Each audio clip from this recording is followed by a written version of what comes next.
Welcome to Engineering Influence, a podcast from the American Council of Engineering Companies, coming to you from the 2023 Fall Conference in Austin, Texas. Today we are having our awards ceremony where we're going to be honoring a number of individuals and firms for community service, scholarship winners, and of course, for our QBS winner, Qualifications Based Selection. Of course, we share the award with NSPE each year, and we are very, very pleased to be joined by this year's winner, State Senator Clyde Chambliss from the State Senate of Alabama. Senator, welcome to the program. Thank you for joining us. Well, thank you. Appreciate the opportunity.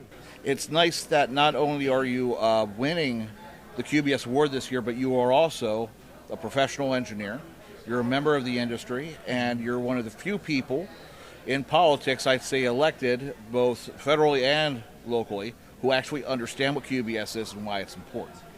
Tell us a little bit about your professional career first in engineering. Your firm, Chambliss Engineering, I understand, does a lot of municipal work. Explain, I guess, your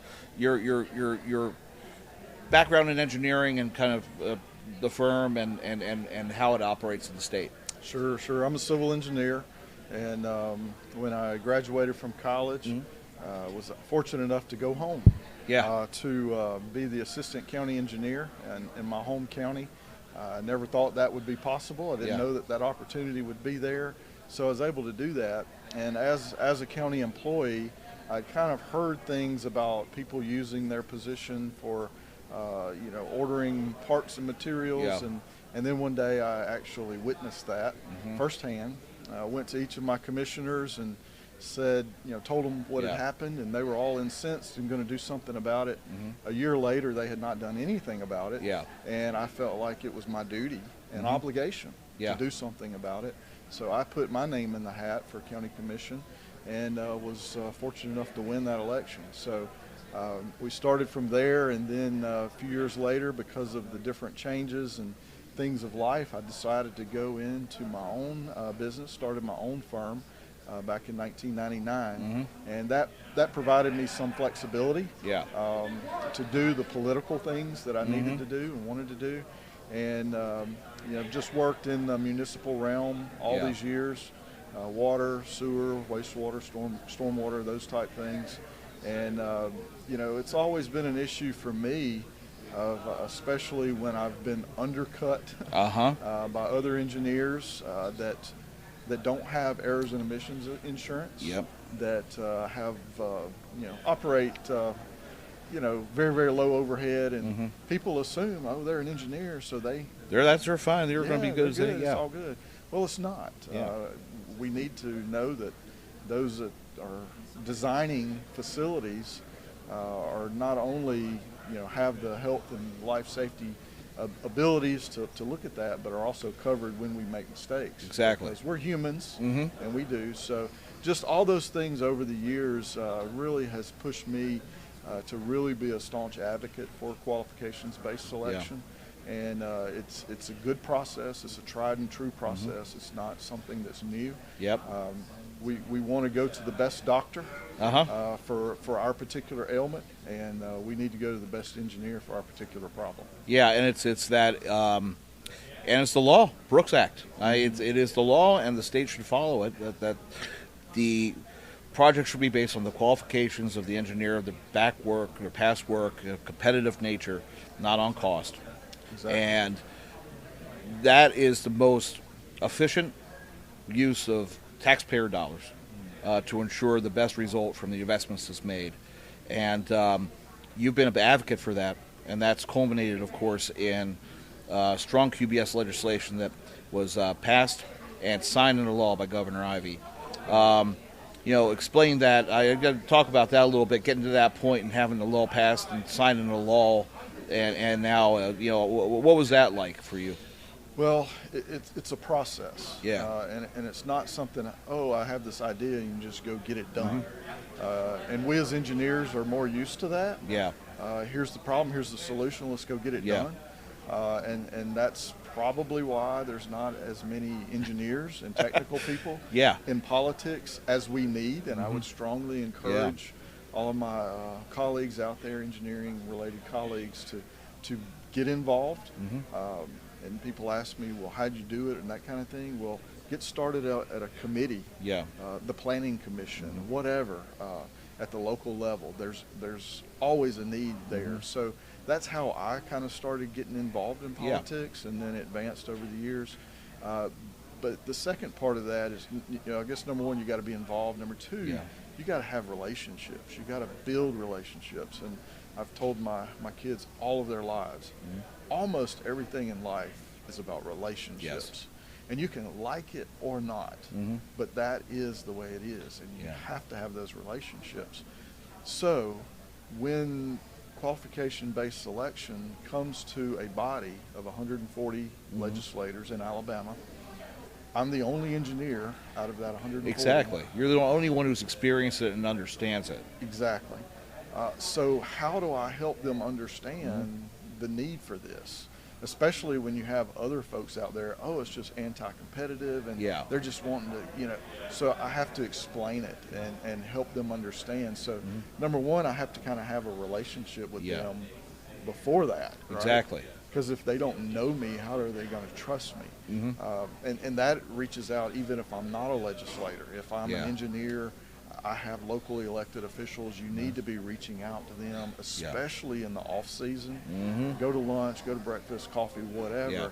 Build those relationships so that when you do need something, you're not trying to introduce yourself. Exactly. That's very, very, I can't stress that enough. That is very important. Because it also ties into business, because so many times engineers are not only problem solvers with a project trying to figure out how do we fix something physical or in the infrastructure, but every infrastructure improvement has a community benefit or has a community function where you have to also serve as that liaison to the community to explain why this is going to be an important thing.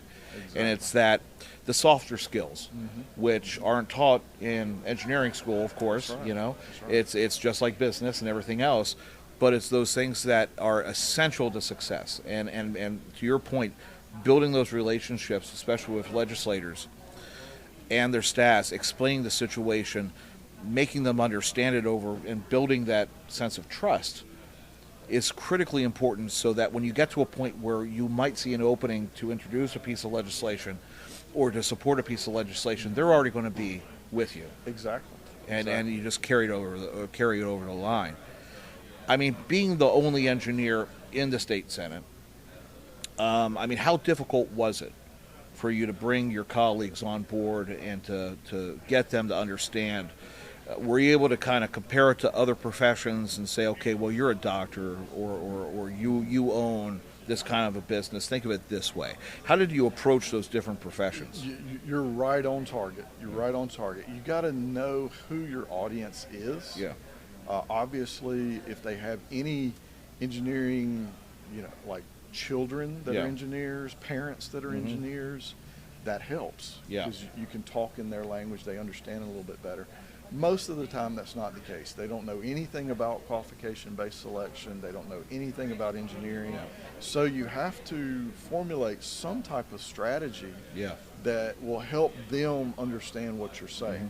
So one of those strategies that I employed was talking to someone, and let's say this is someone that has no family or no background in engineering whatsoever. I would talk to them in a medical type terminology. Well, here's the analogy. I go to my doctor and I say, I've got a really, really bad stomach ache. How much will you charge me to fix it? Yeah. Well, the doctor has no way of knowing how much to charge you, because you could have indigestion that's solvable through a 2 or 3 penny Tums, or appendicitis, or a kidney stone, which I have right now. Yeah. Which is a little bit more advanced, but not life-threatening. Or you may have something that is very, very life-threatening. Yeah. And it depends. You have to do some type of assessment to understand what the situation is, so that then you can provide the best solution. And it's exactly the same way for engineers. Client has a problem. Well, you've got to figure out some things before you know what the best solution is. Yeah. Well, that figuring out of things is the design process. Exactly. And then it's plenty. It's great at that point to go out and get best pricing and that kind of stuff from the construction aspect. Yes. But on the design aspect, you don't want your doctor trying to, worry about money and this and that, trying to figure out your solution. You want to know what the problem is and what the solution is. Yeah. And it takes qualifications to do that. And Same then, way with engineering. Yeah, and then extrapolate that to a bridge that's going to have a 100-year lifespan that's going to carry X amount of people and tonnage and freight and cargo over its lifespan. So what are you going to do in the design process? It's just not as simple. What is that bridge going to cost me? It's going to cost X. It's like, well, no. Let's find the best solution that's going to be the best option for the, Well, and that reminds me of another kind of scenario that I talked through with several of my colleagues, especially the surveying community. Yeah. In Alabama, we're governed by the same board, the same laws. And there is a huge difference between retracing of a lot in a platted subdivision and doing a design or survey for a bridge design. There's just a lot of difference. Significant. So in Alabama, we had to work through some of those things, because do you want to do a full-fledged qualification-based selection process for that platted subdivision? Yeah. Well, that process costs more than the service. Exactly. So where is it has to be flexible and it has to be scalable.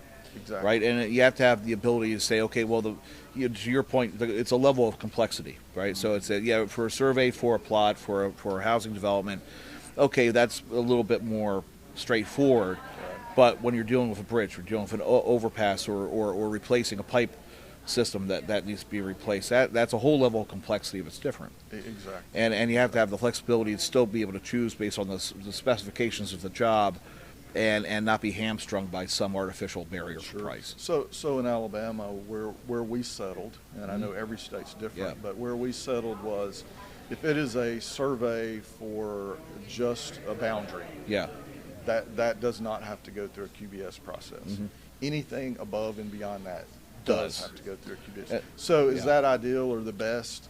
I don't know, but that's where we ended up through all of our negotiations. But it's compromise. It is. And you find that when I used to work for Chairman Schuster on T&I committee, you used to say that if you get 60% of what you want, that's a massive success. If you get 40%, you can walk away smiling.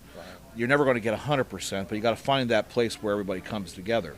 And that's where that education effort takes place, and why it's so important to be engaged. And I'd say to our members, that's why it's important to be politically engaged with your members of Congress and your state legislatures, because if they have the basis of knowledge, you're able to negotiate better at the end of the day than coming in cold trying to get people educated and all of a sudden out of nowhere. That's right. And it goes back to our earlier comments.